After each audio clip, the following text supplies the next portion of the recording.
Bueno, hoy estamos hablando de la resurrección, amén. De la resurrección de Jesucristo. ¿Cuántos saben que Cristo resucitó? Y ahora habita en nuestros corazones. El mensaje central del Evangelio de Jesús es su resurrección. No existe el mensaje del Evangelio, de las buenas noticias, sin anunciar que Jesucristo ha resucitado.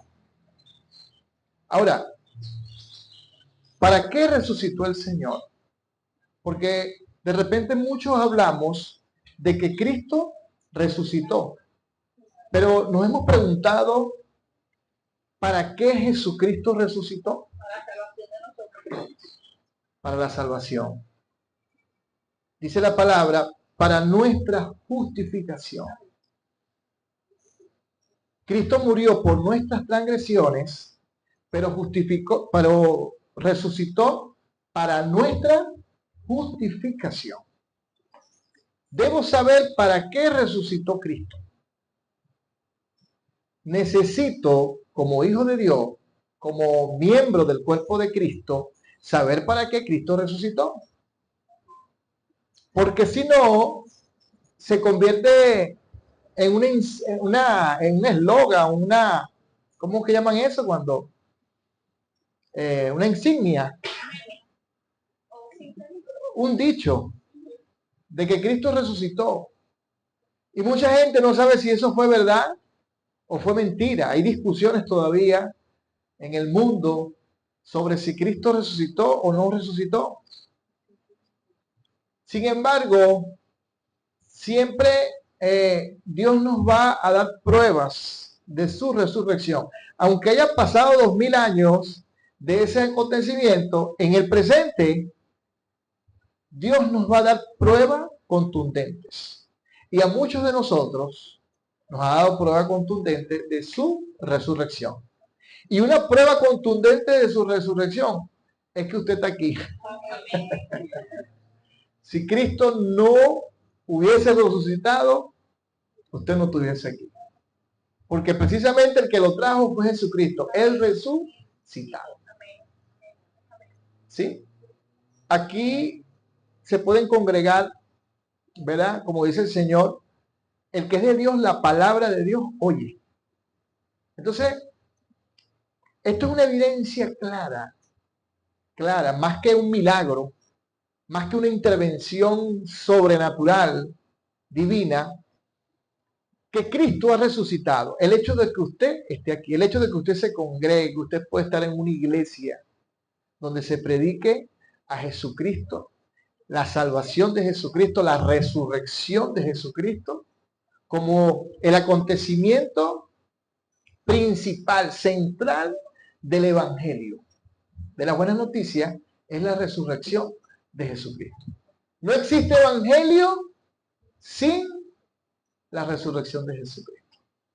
El apóstol Pablo en una ocasión dijo, todo lo tengo por basura. Todo eso que él había aprendido en el judaísmo, él dijo, lo tengo por basura para alcanzar el conocimiento. Y también habló de tener una experiencia con el poder de su resurrección. ¿Cuál resurrección? La de Jesucristo. Y cuando fue a Corintio, él dijo que no fue con sabiduría humana, sino con demostración del poder de esa resurrección. Él anunciaba a Jesucristo, dice, y a este crucificado y resucitado de paso. Él decía, mas no vivo yo, mas vive Cristo en mí. Pablo, de alguna manera, por revelación de Dios, tenía claro que Jesucristo vivía en él. Que Jesucristo, el resucitado, ahora vivía en él. Cuando declaramos que Cristo vive en nosotros, usted ha meditado en lo que declara. ¿Será que está declarando una verdad? ¿Será verdad que Cristo vive dentro de nosotros? Cristo vive dentro de nosotros. Eso es una verdad absoluta. El Cristo resucitado vive dentro de nosotros. Y es importante hacer énfasis en esto, porque nuestra conciencia debe ser alumbrada. Porque el testimonio que presentamos en el mundo exterior va de acuerdo a lo que haya en nuestra conciencia. Y la conciencia es la lámpara que Dios utiliza para alumbrar nuestro entendimiento. Y el hombre se conduce de acuerdo a cómo entienda las cosas. Por eso es que si entendemos la resurrección, qué pasó con ella, qué implicó, entonces puedo vivirla de una manera más nítida cada vez. Si yo no entiendo que Cristo resucitó y ahora habita en mí, o soy su morada, entonces no tengo esa capacidad espiritual de poder vivirle con una conciencia limpia, con una conciencia pura, de que en cualquier lugar que yo vaya, le estoy representando a Él, le estoy glorificando a Él. Soy el conducto, el vehículo por el medio del cual Él puede llegar a personas, lugares. No porque Dios no lo pueda hacer, sino porque Él quiere darse a conocer por medio de un carácter. ¿Sí? Hay muchos que hemos conocido o visto algo de Dios por medio de un milagro. ¿Cuántos lo han visto? Por medio de una sanidad, por medio de una intervención divina, un milagro financiero, un milagro físico, un milagro matrimonial. Pero Dios quiere ir más allá con nosotros, mostrarse a través del carácter, del carácter. En esto es glorificado mi Padre, dijo Jesús, en que llevéis mucho fruto. Ese fruto es el carácter. Ya lo conocemos, ¿verdad? Amor, gozo, paz, paciencia. Como decía nuestro hermano Kelvin, esas especies aromáticas que dan un olor fragante, que cuando la gente huele el olor de Cristo en nosotros, es un olor grato. La gente se alegra. ¿Cómo es la gente cuando huele algo que es agradable? Oye, se alegra, ¿verdad? Y cuando huele, o usted huele algo que no es agradable, usted arruga la cara, ¿verdad? Levanta la trompita, cierra aquí la sien y arruga la cara. Pero cuando huele algo agradable, ¿verdad? ¿Cómo usted se da cuenta de que es un olor agradable para alguien cuando alguien, ¿verdad? En vez de arrugar la cara, se ríe con usted? Usted sabe que usted es un olor agradable. Usted sabe que la gente sabe que usted es un olor agradable para el Señor. Entonces, el tema de la resurrección es un tema principal del Evangelio. Pablo dijo, si Cristo no resucitó, vana resulta nuestra fe. Y los que ya durmieron en Cristo, también perecieron porque Cristo no resucitó. Así que el tema central del Evangelio es la resurrección. El tema central de toda la Biblia es la resurrección de Jesucristo. Porque por medio de ella, yo ahora tengo acceso al Padre. Nadie podía acceder al Padre, el camino estaba cerrado.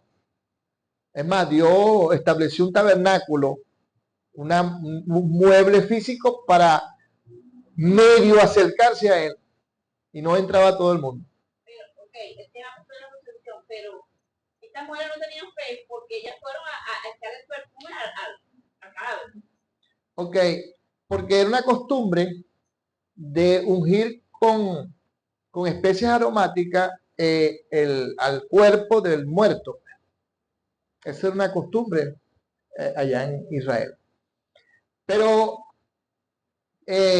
también tiene su aplicación espiritual, como ya lo hemos mencionado, pues. que destilaba el olor fragante, ¿sí? Y se hacían otras cosas en la persona que moría. Pero el tema de la resurrección es el tema de nuestra justificación. Porque si Cristo no resucitó, en vano estamos aquí. En vano has creído en Jesús si Cristo no resucitó. Por eso es que Satanás busca que no se anuncie la resurrección de Jesús y que no se conozca, que no se asimile como debe asimilarse. Ve lo que declaró Pablo: mas no vivo yo, mas vive Cristo en mí. ¿Dónde vivía Cristo? En Pablo. ¿Y a dónde vive Cristo? En nosotros. Pero mucha gente no ha entendido eso. ¿Por qué usted cree que no lo ha entendido? Porque todavía dicen: estoy esperando a Cristo. Yo estoy esperando a Cristo que venga. Y van 2000 años. Y no saben que Cristo ya vive en ellos, en nosotros. Hermano, ¿y cómo es eso? Bueno, fundamento bíblico. Estamos hablando de principios bíblicos. ¿Ustedes saben quién dijo eso? Que Cristo vive en mí, el apóstol Pablo, que está en todas las Biblias. Y escribió 14 epístolas del Nuevo Testamento. Él fue el que dijo eso. No lo dijo, claro, lo dijo por medio de inspiración divina. No lo dijo porque él quiso. Ahora, cuando dice Cristo vive en mí, está hablando del Cristo resucitado, porque el físico no podía vivir en él, ¿verdad? Tenía que ser el resucitado. El que murió resucitó y una nube lo cubrió, lo escondió. Ese que fue derramado en Pentecostés, ese mismo, es el Espíritu que lo llama 1 Corintios 15:45. Vamos allá un momentico. 1 Corintios 15. Estamos hablando de la resurrección. Tema principal de las Escrituras. El tema central del Evangelio, de las buenas noticias de salvación, es la resurrección. ¿Cómo dice 1 Corintios 15:45? Así también está escrito: fue hecho el primer hombre Adán, alma viviente. alma viviente. El postrer Adán, espíritu vivificante. El postrer Adán, espíritu vivificante. Ese es el espíritu que resucitó. El espíritu vivificador. Así se llama el postrer Adán. ¿Quién es el postrer Adán? Jesús, el resucitado. ¿Ok? Ese Jesús resucitado lo denomina 1 Corintios 15:45 el espíritu vivificante. Ese es el que se metió ahora dentro de nosotros. Ahora vamos a ver cómo lo llama Romanos capítulo 8. Romanos 8:10, ¿cómo dice? Pero Cristo está en vosotros. El cuerpo en verdad está muerto a causa del pecado. Ajá. Mas el espíritu vive a causa de la justicia. Pero si Cristo está En vosotros. está en vosotros. O sea, Cristo está ¿dónde? En nosotros. ¿Por qué lo estás esperando? Pues? ¿De dónde lo estás esperando? ¿De dónde lo estás esperando si vive en ti? Ese es el tema que hay que aclarar. Y necesitas, bendecido hijo, y necesitas no vivir de cuentos y fábulas. Porque se están echando muchas fábulas. Por los siglos lo que se han echado es fábulas. Que Cristo viene en un carro, viene en una nube, viene en un caballo. A la final la gente no sabe cómo viene. Pero Cristo, la verdad es que está en ti. Amado, y cuando dice que viene en una nube y todo lo verá, bueno, porque la nube eres tú, somos nosotros. Lenguaje literario contiene la Biblia en abundancia. Y una de ellas es que, bueno, lo estudiábamos la semana pasada, que Jesucristo o antepasada, algo así. La nube representa al creyente, al Hijo de Dios. Habían nubes con agua y nubes sin aguas. Pero la verdad fundamental es que Cristo vive en ti.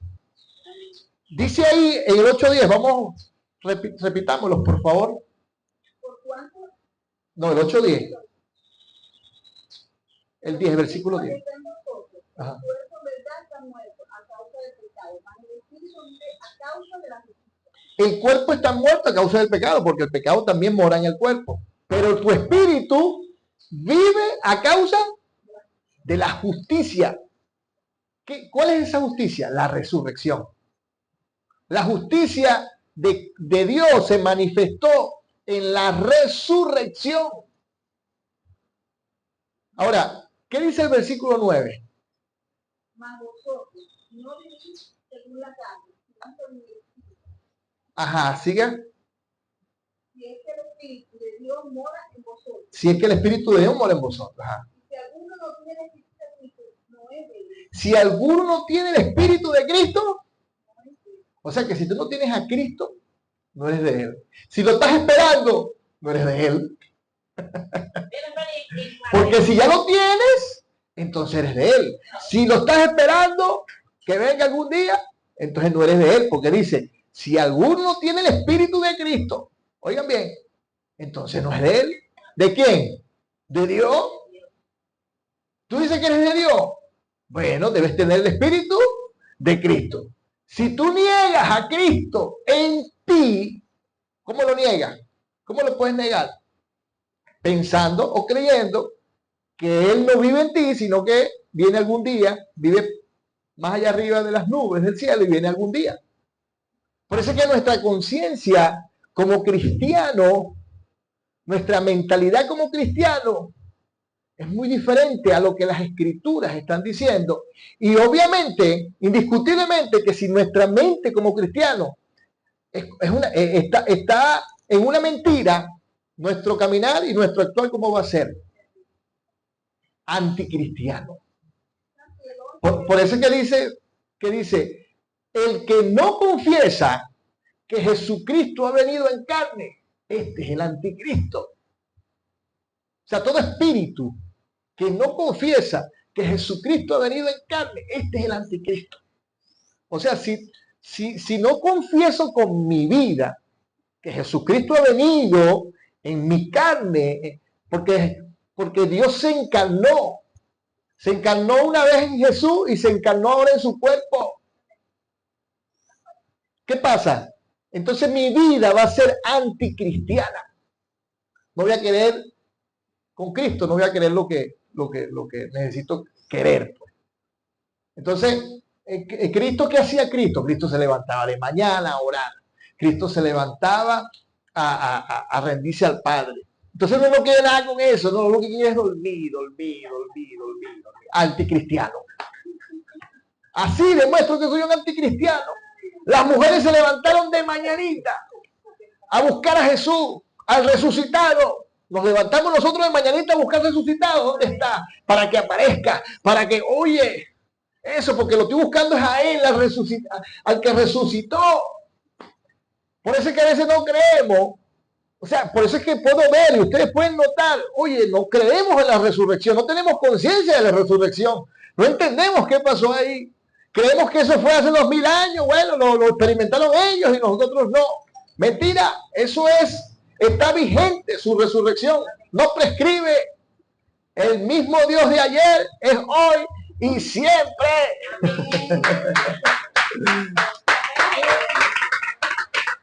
Esa es la verdad. En Marcos 28, ve lo que le dice a los discípulos. Marcos 28, 20. Él le dice a los discípulos, enseñándolos que guarden todas las cosas que os he mandado. Ajá. Y aquí yo estoy con vosotros todos los días hasta el fin de los días. Yo estoy con vosotros todos los días. Hay gente que piensa que de Dios nada más tenemos el Espíritu Santo. Pero no es verdad. Tenemos a Dios Espíritu Santo, tenemos al Dios Hijo y al Dios Padre. Porque ellos son uno. Son inseparables. Podemos pensar que tenemos de Dios el Espíritu Santo, pero no al Dios Hijo y al Dios Padre. Y cuando pensamos así, ya estamos separando. Pero no entendemos que simplemente es una manifestación de ellos tres o de Dios triuno en mi persona, en su cuerpo. Él va a aparecer o Él está apareciendo en su cuerpo.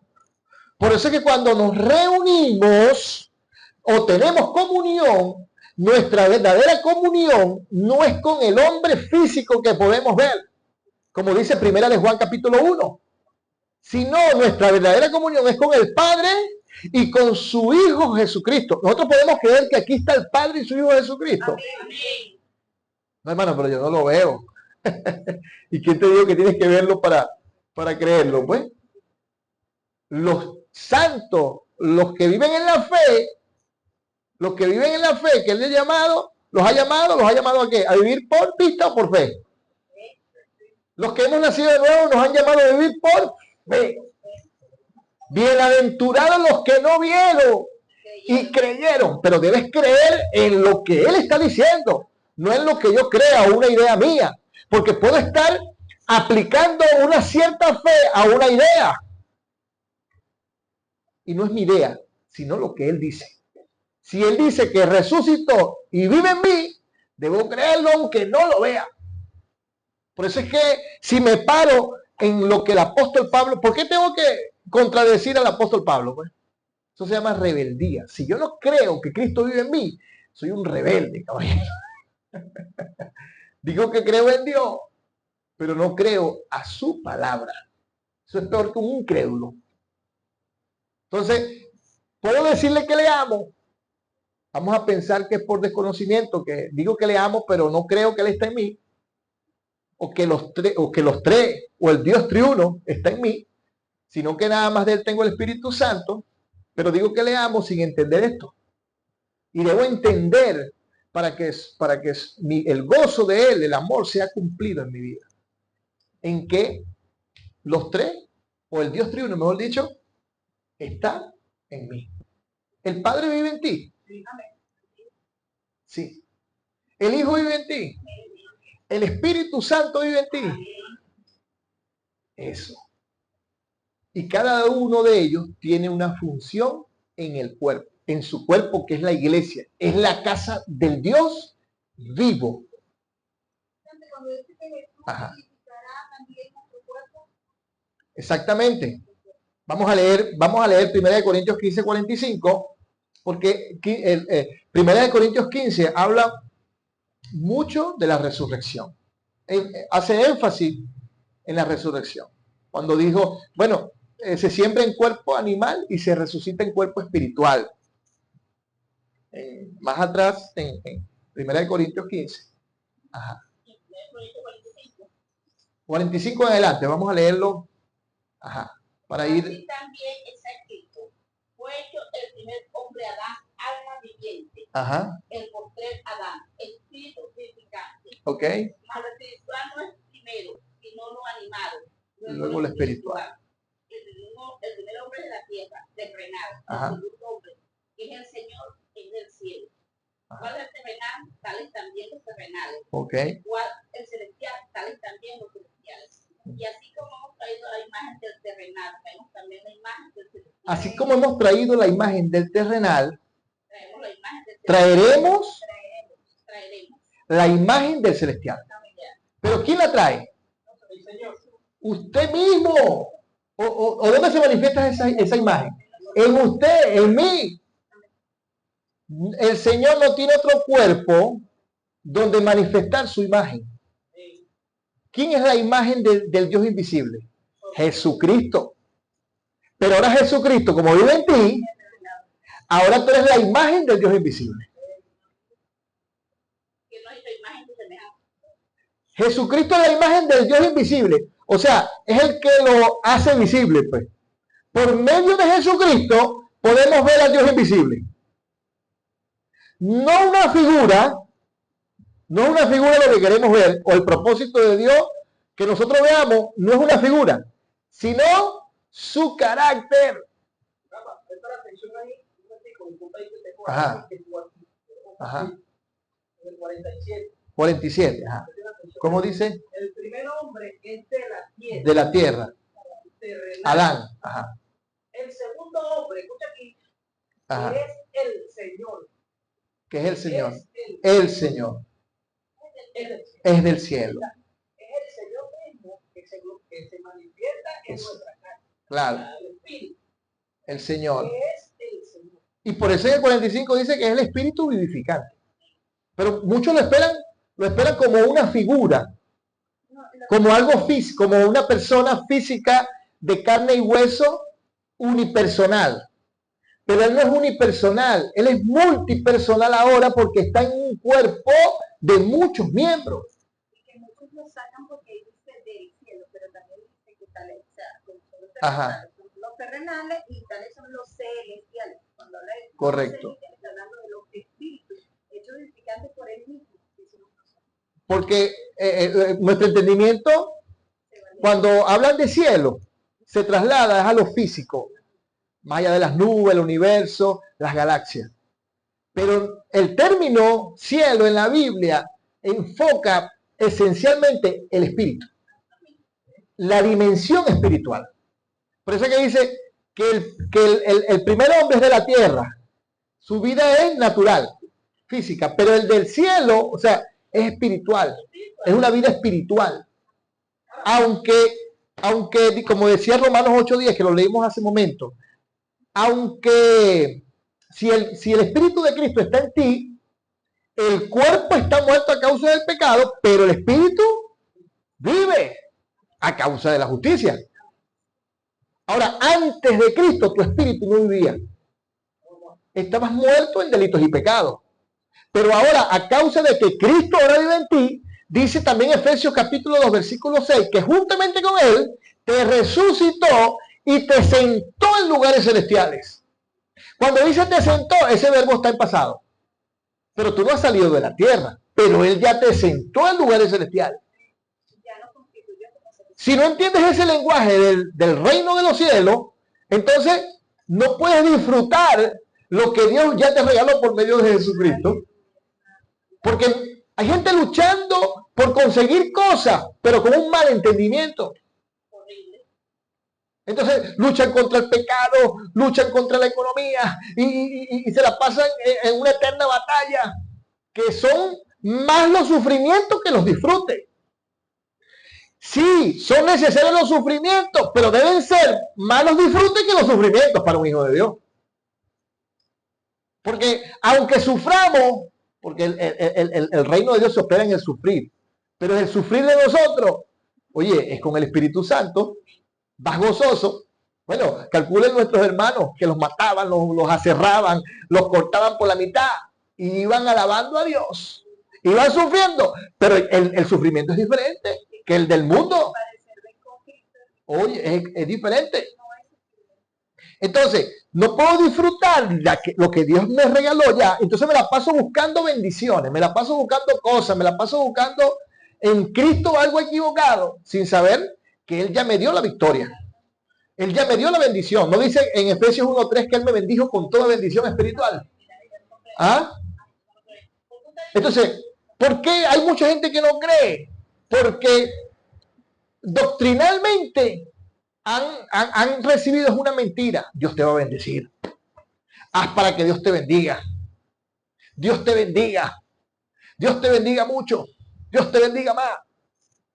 Y suena muy espiritual eso. Pero la verdad, nosotros debemos vivir, es la verdad, amado.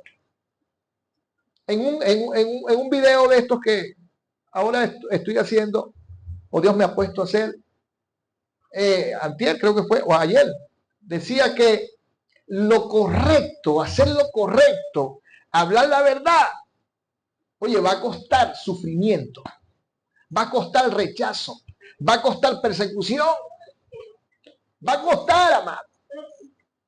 ¿Ah? Pero si podemos ir como José de Arimatea, con valentía, sin miedo, dice la palabra que era varón bueno, justo, no estaba de acuerdo, aunque pertenecía al Sanedrín, al concilio, no estaba de acuerdo con la muerte de Jesús. Y un hombre de buena posición, él arriesgó toda su posición en el concilio. Arriesgó su dinero porque compró una sábana nueva. No era sencillo comprar cosas en aquel momento. ¿Para qué? Para darle digna sepultura a Jesús. Se dejó utilizar por Dios Arimatea. ¿Por qué? Isaías 53:9. La palabra se cumplió. Y él fue parte de ese cumplimiento. ¿Qué tal si tú eres parte del cumplimiento de Jesucristo y de la palabra y de todo lo predicho por el Señor en este tiempo? ¿Ah? Que sea un instrumento de bendición en la promesa de Dios, en la salvación, en todo lo bueno. ¿Ah? Dignificar la vida de otros, no importando el costo, no importando que no te lo vayan a premiar. Pero había algo importante que pasaba con José de Arimatea. Él esperaba el reino de Dios. Él esperaba la manifestación del reino. Eso es lo que yo debo esperar. Eso es lo que yo debo buscar. Y la base de la manifestación del reino es la resurrección de Jesucristo. El reino de Dios no consiste en comidas, ni en bebidas, ni abluciones, ni en cosas ostentosas, sino en justicia, en paz y gozo en el Espíritu Santo. O sea, el reino de Dios es que yo haga o lleve la justicia de Dios por todas partes. Que lleve la muerte de Cristo y su resurrección por todas partes. Que ya no viva yo, mas viva Cristo en mí. Que no condene al que falle o al que peque, sino que lo levante, lo anime y lo resucite. Porque tú y yo ahora somos espíritus vivificadores.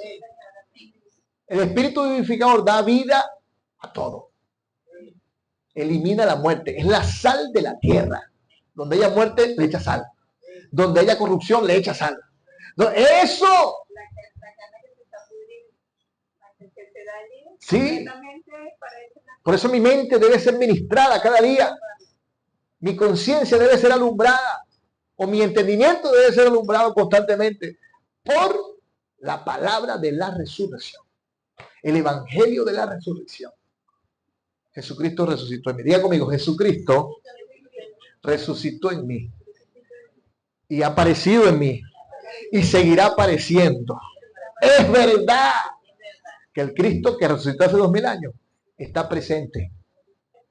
En él no hay tiempo ni espacio. Es la eternidad manifestada en su creación. Este es el verdadero Dios y la vida eterna. Ahora puedo decir con toda libertad, todo lo puedo en Cristo que me fortalece. No hay vicio, no hay carnalidad, no hay inmundicia, no hay confusión que pueda hacerme frente, porque ahora todo lo puedo en Cristo que me fortalece. Deudor no soy a la carne, sino al Espíritu. Entonces puedo desechar ahora la carne. Puedo decirle, no tiene potestad sobre mí. Jesús lo dijo, ahí viene el príncipe de este mundo y él nada tiene en mí. Me voy de aquí. ¿Has visto venir el príncipe del mundo? A tu vida, a veces. ¿Ah? Cuando viene. Tienes que verlo. Porque Jesús lo vio. ¿Pero qué hizo Jesús? Me voy de aquí. No tiene nada de mí. José también vio el príncipe allá en la mujer de Potifar. Y también se fue. Jesús vio el príncipe, cómo venía con Juan el Bautista, o con los hechos de Juan el Bautista, cuando empezaban a decir, mira, Juan bautiza más discípulos que tú. Y Jesús, aunque no bautizaba, sino sus discípulos, dice la palabra, él se fue de ese lugar. Porque él sabía que venía el príncipe de este mundo, armando una contienda ministerial ahí. A ver quién bautizaba más, a ver quién tenía más, a contarse pues, a ver quién era más grande. Aquí uno solo grande, ¿cuántos saben? El Dios Todopoderoso, amén, aleluya. Y todos somos hijos de Dios Altísimo. A Él sea la gloria, la alabanza, el poder, amén. Vemos que el poder de la resurrección es extraordinario. Cómo movió la piedra a esas mujeres, ¿verdad? Dios es un caballero, Dios sabe lo que viene, sabe lo que tiene que hacer, sabe qué cosa hacer para que tú puedas verle. Amén. Él sabía que para allá no iba hombres a verlo en ese momento, sino unas mujeres. Y no iban a poder mover la piedra. Aparte de eso, tenía que dar contundencia, evidencia de su resurrección. Amén. Que la mujer en ese tiempo no tenía credibilidad. Porque era- Y las mujeres no tenían credibilidad, las mujeres eran como y él las utilizó, pues. segundo plano. Y a los 500 hombres Sí, no señor. pero habló con ellos y no dieron cuenta que era eso. Sí, señor. Entonces, amado, el tema principal del Evangelio es la resurrección. Amén. Bueno, espero que haya sido bendecido.